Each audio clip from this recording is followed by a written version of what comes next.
ഞാനിതാ എൻ്റെ ഫ്രണ്ടിൻ്റെ കാറിൽ നിന്ന് ഇറങ്ങിയാണ് എത്തിയിരിക്കുന്നത് മനോഹരമായിട്ടുള്ള അരുവിക്കര ഡാമിലാണ്. തിരുവനന്തപുരത്തെ ഈ അരുവിക്കര ഡാം അറിഞ്ഞുകൂടാത്ത ആരും കാണില്ല എന്നെനിക്കറിയാം. എങ്കിലും നിങ്ങൾക്ക് ഞാൻ ഈ അരുവിക്കര ഡാം വന്നപ്പോൾ നിങ്ങൾക്ക് ആ അരുവിക്കര ഡാം പിന്നെ പകർത്താൻ, നിങ്ങളുടെ അപ്രപാടികളിൽ പകർത്താതിരിക്കാനും നിങ്ങൾക്ക് ഷെയർ ചെയ്യാനും എനിക്ക് തോന്നിയില്ല. അതുകൊണ്ട് ഇതാണ് നമ്മുടെ ഫേമസ് ആയിട്ടുള്ള അരുവിക്കര ഡാം. നിങ്ങൾക്കൊരു കാര്യം അറിയാമോ?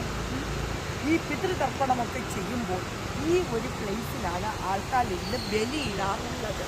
അതുപോലെ തന്നെ വെള്ളച്ചാട്ടം എന്നതിലുപരി ഇവിടെ നിന്നാണ് എല്ലാ സ്ഥലങ്ങളിലേക്കും വെള്ളം പമ്പ് ചെയ്യുന്നത്. നിങ്ങൾക്കറിയാൻ തന്നെ ഇവിടെ ഒരു അമ്പലമുണ്ട്. അതുപോലെ തന്നെ ഇവിടെ കോഫി ഷോപ്പുകളും പിന്നെ ഇളനീർ കുടിക്കുന്ന ഒരു പ്ലേസും ഇവിടെ ഉണ്ട്.